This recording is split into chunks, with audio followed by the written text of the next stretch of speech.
Good morning, नमस्ते। मैं doctor Indu Bala Khatri हूँ। I am a practicing gynaecologist in South Delhi and I welcome you all to this natural birthing workshop which we are organizing virtual this year because of the COVID thing. Pregnancy is a delicate event and we should all take care of the health, and yogic exercises may help in pregnancy in various ways.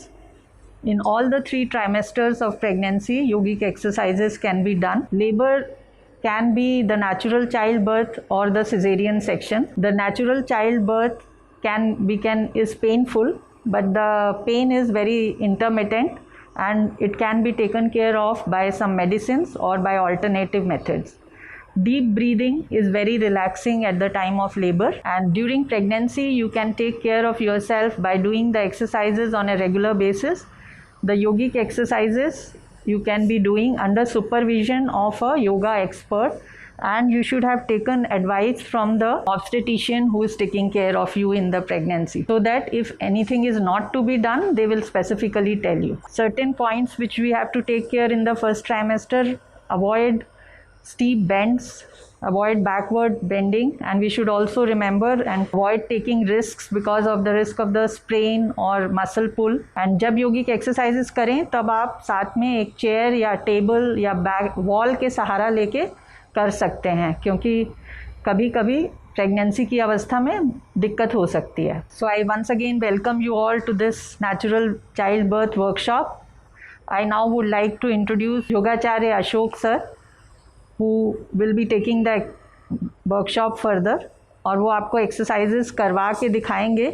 You can post your queries in the message box so that we can answer and we can take care of it. So wish you all the best. I would now invite Dr. B.B. Khatri to come for the lamp lighting, and Yogacharya Ashok sir also to join. He is a dedicated teacher and he's taught yoga to all the age groups, all the religion. He has taken yoga in prestigious institutions.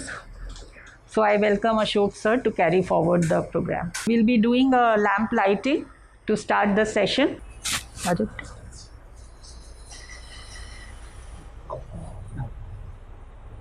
Om Bhurbhuvah Swaha तत्सवितुर्वरेण्यं भर्गो देवस्य धीमहि धियो यो नः प्रचोदयात्.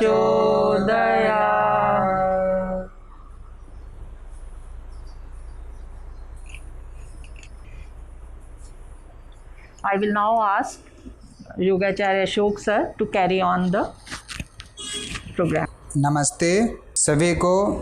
देखिए, बहुत ही सुंदर दृश्य और बहुत ही सुंदर वर्कशॉप हो रहा है, और हमारे जो सीनियर डॉक्टर इंदु बाला मैम और हमारे जो चीफ गेस्ट थे आज के डॉक्टर भरत सर, तो इन सब का सहयोग से हमारा प्रोग्राम बहुत ही सुंदर अभी होने वाला है.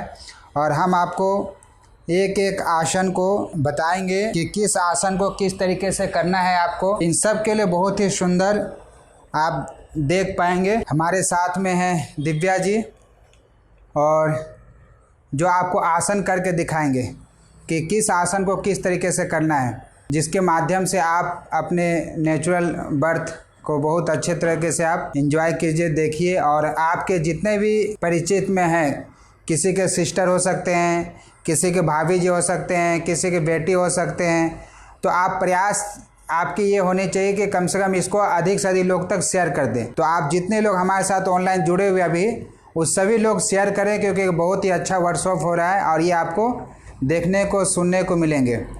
तो हम शुरू करते हैं. तो माता के लिए कहा जाता है माता निर्माता भवति.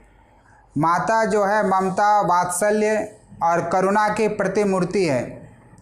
माँ सारे जगत की सृजन करती है, अतः माँ एक बहुत बड़ी जिम्मेदारी है. देखिए, कुछ लोग कहते हैं कि योग और प्राणायाम क्यों जरूरी है, तो मैं बताना चाहता हूँ कि इस अवस्था में योग और प्राणायाम कितना जरूरी है और क्यों करना चाहिए. क्योंकि इस अवस्था में व्यक्ति के वजन बढ़ते हैं, महिलाओं के तो वजन बढ़ते हैं, जिसको संतुलित करने के लिए ये योगासन बहुत जरूरी होता है। माँ के जब उस अवस्था में होती है, प्रेगनेंसी की अवस्था में, तो वजन बढ़ते हैं। तो उस वजन को, शिशु के जो वजन होते हैं बच्चे को, उसको संतुलित करने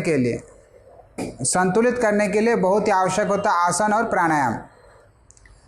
और उस अवस्था में एक पौष्टिक खाना होना चाहिए। योग के द्वारा आप अपने शारीरिक, मानसिक और आध्यात्मिक तीनों चीज़ का उन्नति कर सकते हैं। और प्राणायाम करके आप इंटरनल सिस्टम को, और कई बार व्यक्ति नकारात्मक थॉट आने लग जाता है, नकारात्मक विचार आने लग जाते हैं, तो उसको ठीक करने के लिए योग बहुत ही महत्वपूर्ण भूमिका निभाते हैं। अब हम बात करते हैं कि योग में क्या करना चाहिए। तो आजकल देखते हैं कि व्यक्ति माँ के गर्भ में ही बच्चों को बहुत सारे रोग की शिकायत हो जाती है, जिसमें से जैसे कभी जन्म होते ही अस्थमा जैसे शिकायत देखने को मिलती है आज के समय में।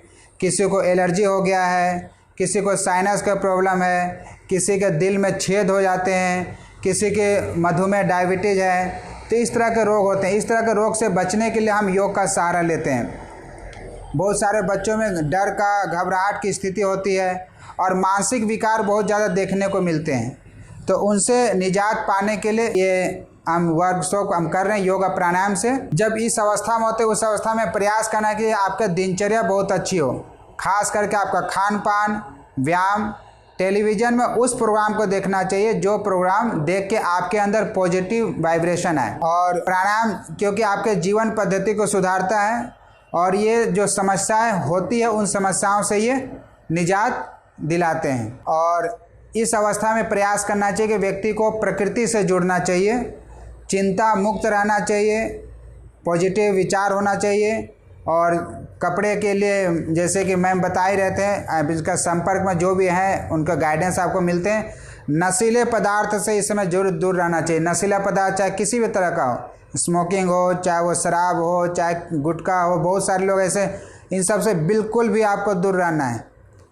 और एक प्राकृतिक जो आवेग होता है जो हमारे योग में बताए जाते हैं, इसमें मल, मूत्र, भूख, प्यास और नींद, ये जो इनको कभी भी नहीं दबाना चाहिए। संतुलित आहार ले। अब हम आसन की ओर बढ़ते हैं। तो कौन कौन सा आसन इसमें सबसे ज़्यादा जरूरी है, तो हमारे दिव्या जी हैं, ये आसन करके बताएंगे। खड़े होकर जो आसन कर सकते हैं वो सबसे ज़्यादा जो बेनिफिट है इस अवस्था में वो है ताड़ासन। हम आपको आसन भी बताएंगे और आपको प्राणायाम भी बताएंगे, और एक दो आसन की किस स्थिति में आप कैसे कर सकते हैं इसके विषय में आपको जानकारी देंगे। तो ताड़ासन देखिए, आपको करके दिखा रहे दिव्या जी। दोनों पैरों को इस तरह से मिला लेना है और पंजे को ऊपर आना है। परंतु ध्यान रखना है, यदि आपके बैलेंस नहीं हो पा रहे हैं तो आपको क्या करना है कि दीवार के सारे सपोर्ट लेके आपको करना है। और इस आसन को करने से आपके संतुलन बनते हैं और कमर में होने वाले जो दर्द हैं उनसे ये निजात दिलाते हैं। सर्वाइकल कई बार शिकायत होता है तो उसके लिए बहुत अच्छा है। तो इस आसन को, ताड़ासन को किया जा सकता है। और इसमें एक आसन है, इसका नाम है अर्धवीरासन। अर्धवीरासन देखिए, एक पैर आगे रखना है, राइट वाले पैर आगे रखना है, लेफ्ट वाला पैर थोड़ा सा गैप दीजिए आप। देखिए, और इसमें आप जरूरी नहीं है कि आप हाथ जोड़े, हाथ को जोड़ भी सकते हैं, हाथ को आप साइड में भी रख सकते हैं। और मेन जो इसका पर्पज़ है, मेन जो इसका बेनिफिट है वो आपको जो पेल्विक एरिया है उसमें इस शरीर से, इससे क्या होता है, मसल्स को शक्ति प्रदान करता है, अर्थात मजबूत होते हैं। इस आसन करने से कमर के जो निचले हिस्से हैं, इसके जो मांसपेशियाँ, वो मांसपेशियाँ आपके मजबूत होते हैं। तो इसलिए ये अर्धवीरासन, इसमें और थोड़ा सा नीचे आप कमर को पुश कीजिए। देखिए इस तरह से हल्का और भी आप पुश कर सकते हैं, कमर को नीचे के जा सकते हैं, परंतु आपको ये किसी के देख रेख में ही करना है, इसका ध्यान रखेंगे। आ जाइए, अब इसको इसी तरह दूसरे से इधर से इसी तरीके से हम दूसरे साइड से भी इसको कर सकते हैं। नाम है अर्धवीरासन, आप देख सकते हैं। आप मुहारा देखो, देख लेंगे।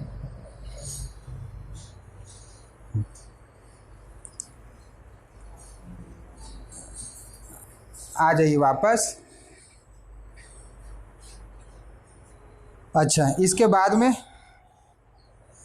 तितली आसन, जिसको आप सभी लोग जानते हैं।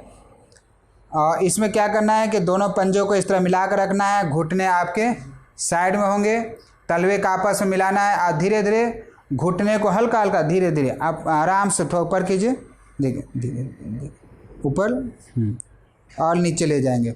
देखिए इस तरह से बहुत स्लो स्लो करना आराम से। ये गर्भावस्था में बहुत ही अच्छा है। 7-8 महीने चल रहे हो तो उसके लिए बहुत बढ़िया है। कमर, इसमें ध्यान रखना है कि आपके कमर सीधे हो।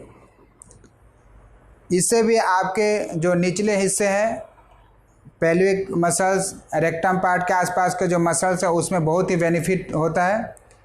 और इस आसन को करने से सबसे ज़्यादा जो बेनिफिट वो है जब प्रसव के समय बहुत ही इससे हेल्प मिलते हैं।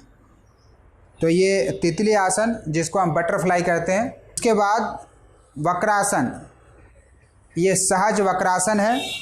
देखिए ये बिल्कुल सरल तरीके से करना है। केवल ये इसीलिए, देखिए दोनों पैर आपके सीधे करके पहले एक पैर आपको बेंड करने हैं। लेफ्ट वाले पैर बेंड किए हैं तो लेफ्ट वाला हाथ ही आपके पीछे होगा। जरूरी नहीं कि आपको ट्विस्ट करना है ज़्यादा, जितना आपसे हो सके सिंपल तरीके से करना। ये कमर दर्द के लिए बेनिफिट है, क्योंकि उस अवस्था में एक वेट आता है तो कमर दर्द बढ़ जाता है। तो कमर दर्द में ये सपोर्ट करते हैं आपको। दूसरे साइड से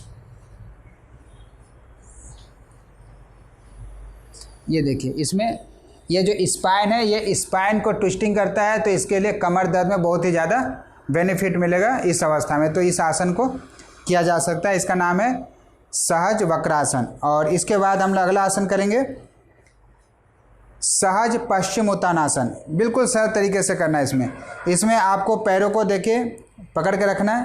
पैर को पकड़ के रखने हैं और फेस आपके सामने होंगे। ये आपके मेरुदंड को लचीला बनाता है, स्पाइनल कॉर्ड को लचीला बनाता है। और इससे क्या होता है कि आपके रक्त का संचार आपके इस एरिया में ज़्यादा होता है, क्योंकि उसमें रक्त चाहिए होता है, ब्लड सर्कुलेशन बहुत अच्छा हो। और ज़्यादा प्रेशर नहीं डालना है, आगे ज़्यादा नहीं झुकना है। इसको बिल्कुल सरलता के साथ में, सावधानी के साथ में करना है। आपके जो हाथ है वो पंजे तक पहुँचे, ये कोई ज़रूरी नहीं है। यदि आपके हाथ यहाँ तक भी पहुँचते हैं तब भी आप ये कर सकते हैं इस आसन को। कोई भी आसन करते समय ध्यान रखना है कि आपकी शरीर कितना मुड़ सकता है। Listen to your body all the time. जितने भी आसन आप लोग कर रहे हैं सभी देख के कर सकते हैं, लेकिन आपकी कितनी क्षमता है उस हिसाब से करना है। You should always listen to your body. आपको पता चल जाएगा कि स्ट्रेच ज़्यादा पड़ रहा है तो ओवर स्ट्रेच किसी भी सिचुएशन में नहीं करना है। उससे पेट दब रहा है, फिर कैसे कर सकते हैं? अलग क्षमता होगी, कोई कम कर सकता है, कोई ज़्यादा कर सकता है। जितना भी स्ट्रेच कर सकते हैं उतना करना है। स्ट्रेच उतना ही पड़ना चाहिए जितना आप कन्वीनियंटली कर सकते हैं। Pregnancy is a very delicate state, so you should listen to your body. It should give you relief from the stress और आपको इजी फील होना चाहिए जो भी आसन आप कर रहे हैं। हाँ देखिए, एक मेरे पास क्वेश्चन आया है। आपको जो भी कोई पूछना है तो आप मैसेज बॉक्स में लिख सकते हैं। जो सहज वक्रासन था उसमें केवल हम लोग कमर को ध्यान में रखते हुए कराए थे कि स्पाइनल में दर्द हो या कमर में दर्द होते हैं तो उस समय के लिए हम कराए थे। परंतु ज़रूरी नहीं है, दोबारा कीजिए। हाँ, इसमें कि ये ज़रूरी नहीं, ये आप इसको दूर रख सकते हैं, यहाँ गैप रख सकते हैं और इसके बाद में आप कर सकते हैं। हाथ यहाँ नहीं पहुँचे तो आप हाथ यहीं रखिए। और ये मेन हमारा फोकस इसमें है कि आपके स्पाइनल ट्विस्ट होना चाहिए, आपका पेट के ऊपर स्ट्रेचिंग ज़्यादा नहीं होना चाहिए, इसका ध्यान रखना है। तो इसके बाद हम लोग कर रहे थे सहज पश्चिमोत्तानासन। सहज पश्चिमोत्तानासन में भी आपको ज़्यादा आगे नहीं झुकना है। जितना आपका बॉडी जो शरीर को एक्सेप्ट कर पा रहा है उतना ही आपको झुकना है, उतना ही आपको बेंड करना है, इसका ध्यान रखेंगे। और एक आसन जो है बहुत ही सुंदर और बहुत ही अच्छा है, जो इसके लिए सबसे ज़्यादा बेनिफिट बताया था, सुख भद्रासन। देखिए इसमें पंजों पे बैठना है और आगे से आपको गैप देना है दोनों घुटने में। ये भी प्रसव के समय बहुत ही बेनिफिट है और इस आसन को करने से कमर भी आपके स्पाइन भी सीधे रहते हैं। एक बार देखेंगे इसको, बैक साइड से दिखा दीजिए। देखिए बैक साइड से हम दिखाएं कि बैक साइड से किस तरह से बैठना है आपको। इस तरह से आप एक पंजों पे दूसरा पंजा आप रख सकते हैं। नियमित रूप से योगा करने से आपके जो बैक पेन और जो प्रेगनेंसी में थोड़े बहुत पेन्स एंड एक्स बने रहते हैं उनमें भी सुविधा मिलेगी। अगर आप लोग ये एक्सरसाइज रेगुलरली करते हैं, जैसे नियम बना के मॉर्निंग में 15-20 मिनट्स, इवनिंग में 15-20 मिनट्स, तो आप लोग को जो प्रेगनेंसी में चेंजेस आते हैं हार्मोन्स के शरीर में, जिन हार्मोन्स की वजह से यूट्रस बड़ा होता है और बेबी उसी के अंदर रहता है, तो ये सब चेंजेस जो बॉडी में होते हैं उसकी वजह से बैक पेन बड़ा कॉमन प्रॉब्लम है, पेशेंट्स बताते हैं। लेकिन अगर एक्सरसाइजेज रेगुलर फॉर्म में करें तो ये पेन्स पर भी विजय हो सकती है। कंसल्टेंसी किसी भी डॉक्टर से आप फर्स्ट, जब भी यूरिन प्रेगनेंसी टेस्ट कर लेते हैं और पॉजिटिव आता है तो आपको डॉक्टर से फर्स्ट विज़िट के लिए मिलना चाहिए, ताकि बेसलाइन टेस्ट हो जाएं और बेसलाइन टेस्ट हो जाएं, बेसलाइन अल्ट्रासाउंड हो जाए, जिससे हमें बच्चे की हार्ट बीट वगैरह नज़र आ जाए। तो फर्स्ट विज़िट तो एज़ अर्ली एज़ पॉसिबल होनी चाहिए। उसके बाद के विज़िट्स डॉक्टर आपको एडवाइस करते हैं। यूजुअली फर्स्ट 3 मंथ्स में तो 4 वीक्स पे मिलना होता है, और लास्ट का जो मंथ होता है उसमें तो हर हफ्ते, और 7th-8th मंथ में 2 वीक्स पे चेकअप के लिए जाना चाहिए। देखिए, जो आपको ये बता रहे थे डॉक्टर इंदु मैम, ये बहुत ही सीनियर हैं और बहुत ही इनके अनुभव इस विषय में। और मैं तो ये कहूँ, देखिए, योग हर चीज़ में हेल्प करता है, परंतु इसके बाद भी आपको डॉक्टर के संपर्क में रहना चाहिए, जिससे आपको सही रिजल्ट मिले और नेचुरल बर्थ में आपको हेल्प, क्योंकि मैम इसको प्रमोट करते हैं नेचुरल बर्थ को, तो इसका ध्यान रखना है। There is a query that if the placenta is low, then also we can do these asanas. No, if the placenta is low lying, no asanas are to be done. और इसके बाद अगला आसन है मर्जरी आसन, जिसको हम कैट पोज भी बोलते हैं। और ये आपके जो प्रजनन जो तंत्र है उसको ये पुष्ट करता है ये आसन, और कमर में होने वाले दर्द में ये आसन सपोर्ट करता है। इसको करना कैसे है, देखिए, दोनों पैरों में हल्का गैप रखना है, घुटने में हाथ सामने रहेंगे, और ये जिस तरह से कर रहे हैं इतना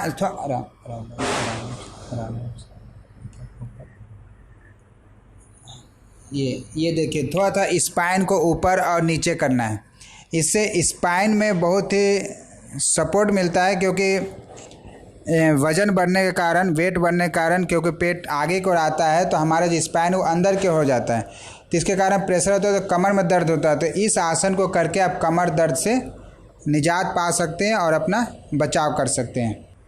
ये मर्जरी आसन है, मार्जरी आसन। इसके बाद है सुप्त ताड़ासन। सुप्त यानी लेट कर, देखिए, जैसे सिंपल आप लेट सकते हैं।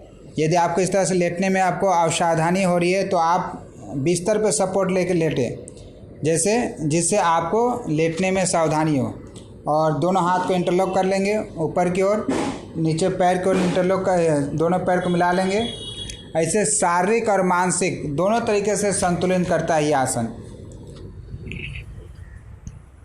प्रेगनेंसी में शवासन भी आप लेफ़्ट लेटरल पोजीशन में भी कर सकते हैं। लेफ़्ट साइड पे लेट के करना भी बेटर रहेगा in the second half of pregnancy. First half में तो बैक पे लेट के भी कर सकते हैं, लेकिन लेटर हाफ में, सेकेंड हाफ ऑफ प्रेगनेंसी में लेफ़्ट साइड पे ज़्यादा लेटना बेटर बताया जाता है। That will improve the blood flow to the baby. तो ये पीठ के बल लेट के और श्वास को नॉर्मल रखेंगे, और श्वास को नॉर्मल रख के इस आसन को कर सकते हैं, सुप्त ताड़ासन। और एक आसन है सुप्त वज्रासन, जो ये आसन आपको सपोर्ट के साथ में करना है। देखिए, इसको हम आपको बता रहे हैं। जैसे सिंपली बैठ गए, ये सुप्त वज्रासन है। इस तरह से आप कोई पिल्लो रख सकते हैं, गद्दा रख सकते हैं, और पीछे आपको पीठ पे सपोर्ट मिल जाएगा। इससे जो नेवल के नीचे पार्ट्स में पेन होता है तो उस पेन में निजात दिलाने के लिए आसन बहुत ही बढ़िया है। इस आसन में करने से आपको बैक पे भी सपोर्ट मिलेगा, लेकिन पीछे कुछ ज़रूर रख लें। और भी कोई आसन करने के टाइम अगर आपको कोई चेयर या टेबल या वॉल का सपोर्ट लेना पड़ता है तो आप ले सकते हैं। जो क्वेश्चन था प्लेसेंटा प्रीविया वाला, उसमें अनुलोम विलोम प्राणायाम तो कर सकते हैं, बाकी आसन्स तो करना पॉसिबल नहीं होगा उस केस में।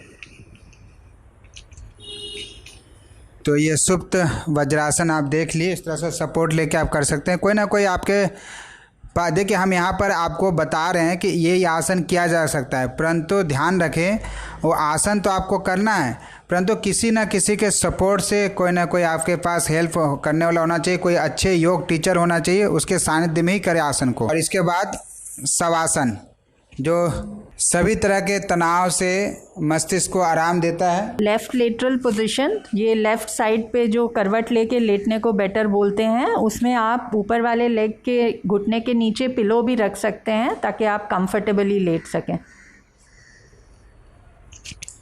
तो जो लेफ़्ट साइड लेटने का बता रहे थे मैम, वो इस तरह से आप लेट सकते हैं।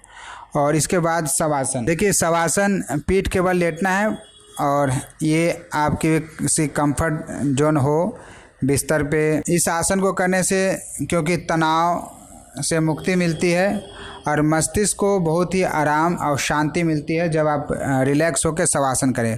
और इस शवासन में यदि योग निद्रा करें तो और भी अच्छा है, आप अपने शरीर के अंगों पर आप ध्यान कर सकते हैं और रिलैक्स कर सकते हैं इसको। इसके बाद है कि इस अवस्था में कुछ प्राकृतिक चिकित्सा के लिए बताया जाता है। तो प्राकृतिक चिकित्सा में यदि उंगलियों को आप मालिश कर सकते हैं, जिससे रीढ़ की हड्डी का भी सिकाई कर सकते हैं, परंतु सिकाई किससे करना है? गर्म पानी से।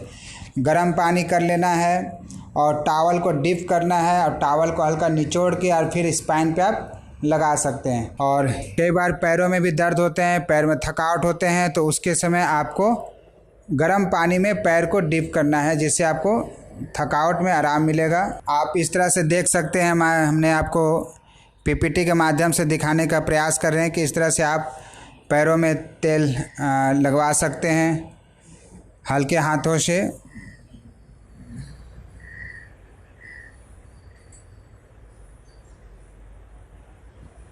जल चिकित्सा होता है नेचुरोपैथी में। तो जल चिकित्सा में क्या होता है कि जैसे कई बार बहुत ज़्यादा वॉमिटिंग आती है या घबराहट होती है, तो ऐसी अवस्था में गर्दन पर गीला तौलिया रखना, नॉर्मल पानी का तौलिया गीला करके, और सिर के ऊपर ज़रूर रखें। और इसके बाद हम कर रहे हैं प्राणायाम, कि प्राणायाम इसमें बहुत ही महत्वपूर्ण भूमिका निभाता है। तो प्राणायाम में जो सबसे महत्वपूर्ण प्राणायाम है वो है इस अवस्था में उज्जयी प्राणायाम, क्योंकि एक तो आपके चेस्ट के पास घबराहट जैसी अवस्था होती है और थायराइड के बहुत शिकायत होते हैं। तो थायराइड से बचने के लिए उज्जयी प्राणायाम सबसे महत्वपूर्ण बताया गया है इस अवस्था में। तो उज्जयी प्राणायाम में करना कैसे है कि दोनों नोस्ट्रल से श्वास को आपको लेनी है, और जब आप श्वास को लेंगे तो हल्की गले को अथवा आकुंचन करना है, गले को थोड़ा सा सिकुड़ना है, और गले को सिकुड़ने के बाद श्वास लेनी है, और श्वास लेकर और हल्का सा चिन लोग लगाएंगे, कम से कम 3 से 4 सेकंड रोक के रखेंगे। और इसके बाद में आपको राइट नोस्ट्रल बंद करके लेफ्ट से श्वास को बाहर निकालना है। एक बार देखिए, करके दिखा रहे हैं।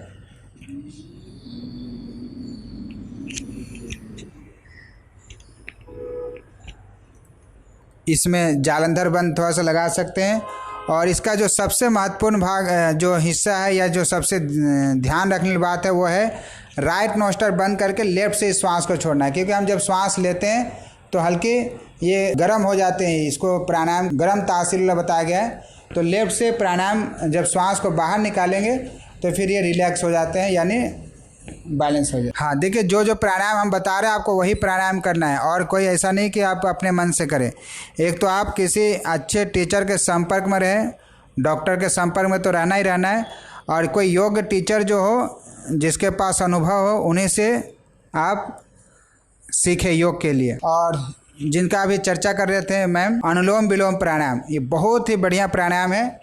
और इसके लिए आपको देखिए ये प्राणायाम मुद्रा है, और प्राणायाम मुद्रा इंडेक्स फिंगर मिडिल फिंगर को अंगूठे के नीचे रखना है, और राइट नोस्ट्रल को थंब से बंद करना है, और लेफ्ट नोस्ट्रल को आपको रिंग फिंगर से। आप देख सकते हैं यहाँ पर इस प्राणायाम को करने से एक तो आपके एकाग्रता बढ़ती है, और सारे जो नस नाड़ियाँ हैं उन सब का क्या होता है, शोधन होता है, और इससे आपके मानसिक संतुलन बनाए रखने में सहायता है। सिर में दर्द हो उसके लिए बहुत अच्छा है, डिप्रेशन का अवस्था हो उसके लिए बहुत अच्छा है, किसी भी तरह का तनाव है उन सब में ये प्राणायाम बहुत ही महत्वपूर्ण भूमिका निभाता है। 72,000 नाड़ियों को एक्टिव करता है ये प्राणायाम। इसके बाद अगला प्राणायाम जो है वो है शीतली प्राणायाम। देखिए शीतली जो प्राणायाम है, जीभ को बाहर निकालते हैं इसमें, और जीभ को बाहर निकालकर श्वास लेना है और साइड से फोल्ड करना है। साइड से जब आप फोल्ड करेंगे और जीभ के बीच से सांस लेंगे तो इससे आपको अंदर लेने के बाद में अंदर शीतलता, क्योंकि कई बार पित्त बढ़ जाते हैं तो उस पित्त को शांत करने में ये प्राणायाम बहुत ही महत्वपूर्ण भूमिका निभाता है। एक तो ये बीपी बढ़ जाता है इस अवस्था में कई बार, तो बीपी के लिए बहुत हेल्पफुल है शीतली प्राणायाम। आप देख सकते हैं इसमें श्वास मुंह से लेना है और श्वास को नाक से श्वास को बाहर निकालना है।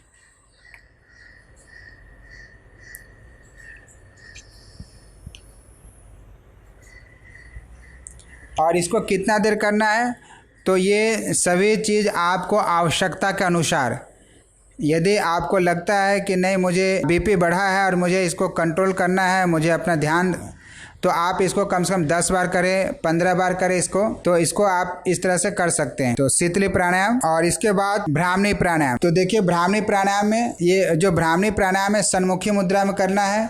आपके अंगूठे बंद करना है कान, और इंडेक्स फिंगर आपके फोरहेड के पास होगा, मिडिल फिंगर आपके आँखों के पास होगा, रिंग फिंगर आपके नाक के पास, और छोटी उंगली जो है स्मॉल ये आपके मुख के पास। और श्वास लेनी है नाक से, और नाक से श्वास को बाहर निकालते हुए ब्राह्मणी की तरह आवाज़ करते हुए बाहर निकालने हैं श्वास को।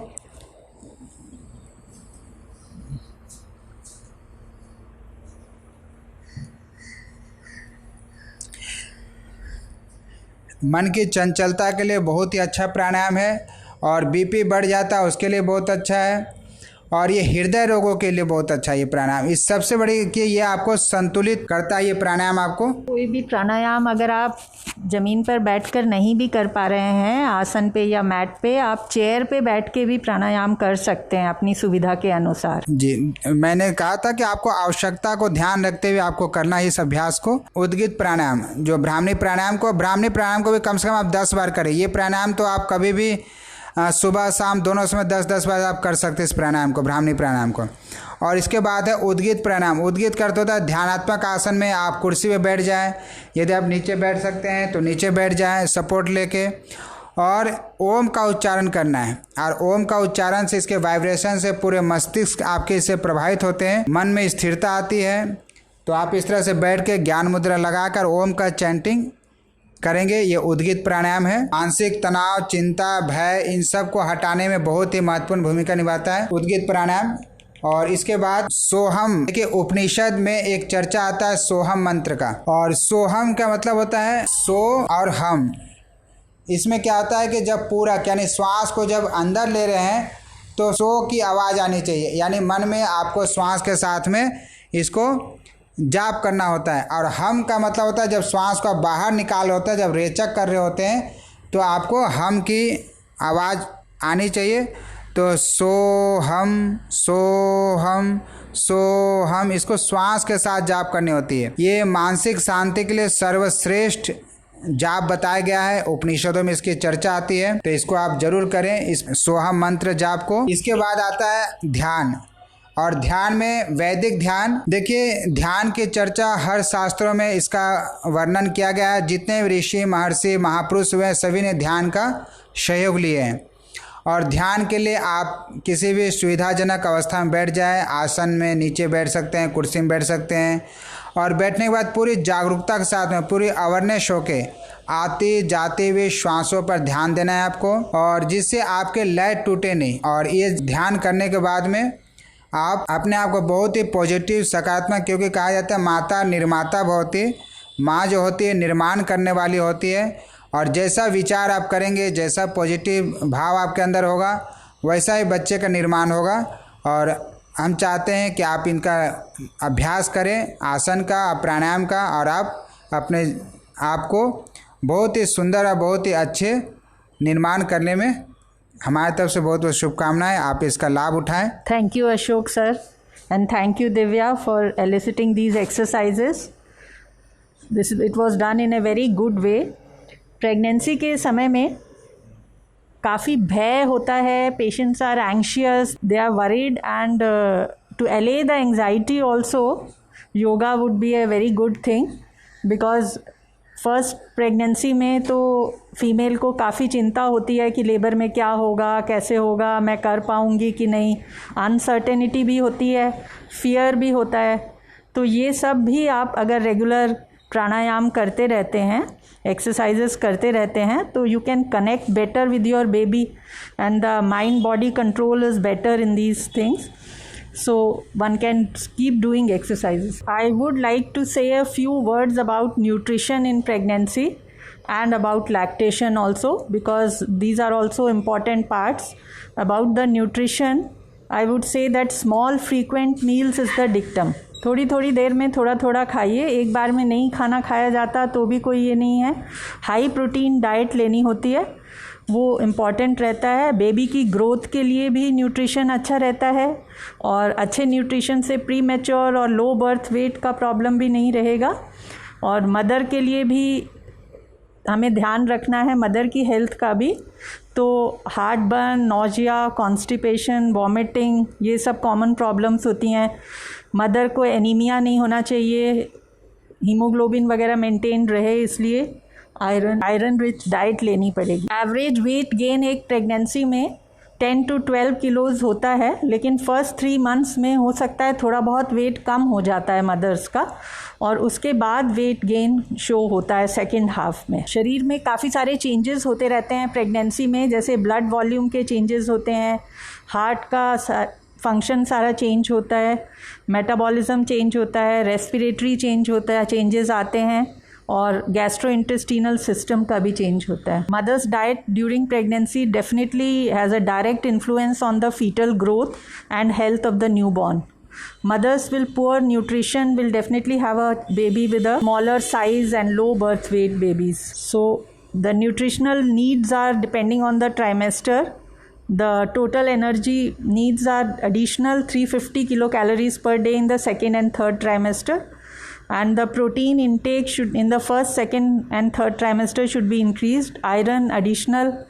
Doctors will be giving you the iron and calcium and vitamin tablets also to take.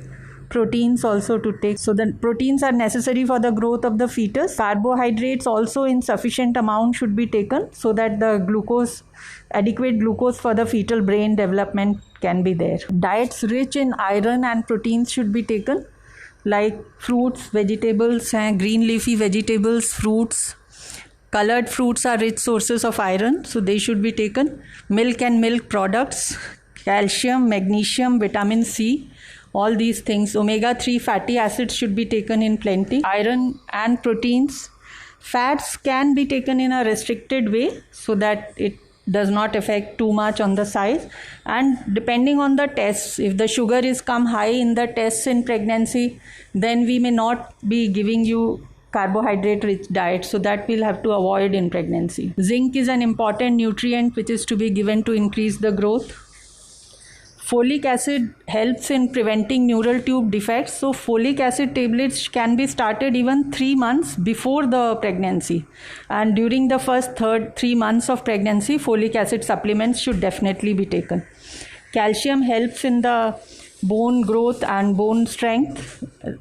It is increased requirement during the third trimester. Vitamin B12, B2, B7, everything is given.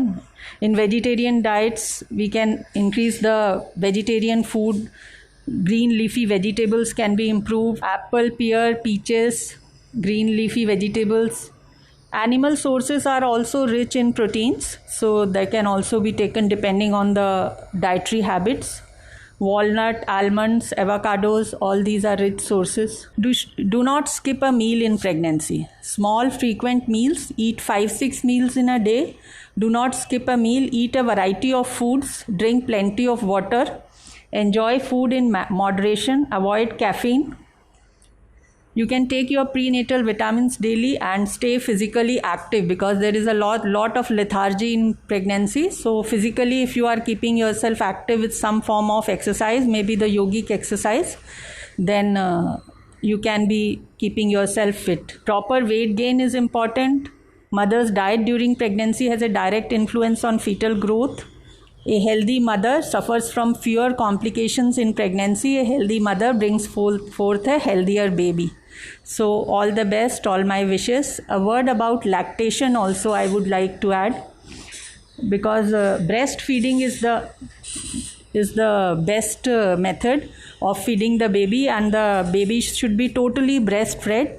The initial milk which comes out is the colostrum. It is a yellowish colored fluid or a transparent fluid which can be noticed, but that should definitely be given to the baby, and there is no replacement for breastfeeding. So breastfeeding is always there. Suckling, breastfeeding, nursing are the various names used for breastfeeding. The process of milk production starts after the delivery. Sometimes some people may have during the pregnancy also. For breastfeeding to be successful, the steps are reassurance, stimulus of suckling, comfortable position, patience, coordination with the baby, time after delivery, and preparation during the last month. So last month also we should prepare for the delivery purpose, and breastfeeding has very good impact on the baby. It's nutritional, immunologic, psychologically, the bonding with the mother and the baby. Nutritional status of the mother is important for successful lactation. Early milk or colostrum is rich in amino acids. Immunity is transmitted from the mother to the infant. Colostrum first few days, and then there is transition milk from 4th day to 5th days. Then mature milk comes after the 10th day. There are various positions for breastfeeding. Whatever is comfortable position you can take. There are different positions, and you should wear a well-fitted bra also. The classic position is the cradle hold, in which the nostril should always be kept open. At least in one hand the baby should be held. The other hand can be used to manipulate the nipple, and the whole brown area, the areola, should go into the baby's mouth. And burping is also very important. After feeding the baby, you should give the baby a burp so that it does not take out the milk when in lying position. Breastfeeding pillows are available. Crossover hold, football hold, side lying position, depending on the mother's condition. If it was a cesarean, then lying on the side for a few days and feeding would be very good. Support your baby well. Your routine will vary because of this, and the problems which can come across in breastfeeding are sore nipples, dryness on the nipples, cuts, cracks on the nipples, so they should be taken care of, and the doctor can be consulted for a nipple shield or some nip care ointment or some cream which can be applied on the nipples. Mastitis can be there sometimes. Unequal lactation can be noticed from both the sides, or failed lactation and a condition of nipple confusion. When we give them bottle half the time, then the child goes through a process of nipple confusion, and then it's a problem for the mother and to make the baby take the breastfeed. But breastfeeding is the best. You should keep giving breastfeeding to the baby. A healthy mother and a healthy baby. Thank you everybody. Namaste. सभी का धन्यवाद जो वैदिक अष्टांग योग से के साथ आप लोग जुड़े। और कुछ लोगों का क्वेरी था प्राणायाम को लेकर। तो देखिए, हमारी रोज़ क्लास होती है, परंतु आपको सारे आसन नहीं करने हैं। जो जो आसन हम यहाँ पर आपको बताए थे और जो प्राणायाम बताए थे, उस प्राणायाम को यदि आपको ठीक से सीखना है तो हमारी क्लास होती है, उसको आप रोज़ सुने, ऑनलाइन चलती है, आप उसका लाभ उठाएं। और इस प्राणायाम को उज्जय प्राणायाम के लिए हमने बहुत ही सरल तरीके से कैसे किया जा सकता है, इसके लिए हमने वीडियो डाले हैं यूट्यूब में। तो हमारा वैदिक अष्टांग योग का चैनल है, आप उसमें भी जाके इसको देखिए और रोज़ हमारे साथ योग में आप जुड़े और योग का लाभ लें। और ये जो वर्कशॉप हुआ बहुत ही सुंदर तरीके से हमारे पास हमने आपको समझाने का प्रयास किए, और हमारे पूरे टीम का सबका सहयोग रहा। दिव्या जी जो आसन आपको करके दिखा रही थी, इनका भी धन्यवाद। हर्ष जी, अमित जी, और हमारे जो चीफ गेस्ट आए थे डॉक्टर भरत सर, इनका बहुत बहुत धन्यवाद। डॉक्टर इंदू मैम जिसके सानिध्य में, जिनका देख रेख में आप सभी लोग लाभ उठा रहे हैं।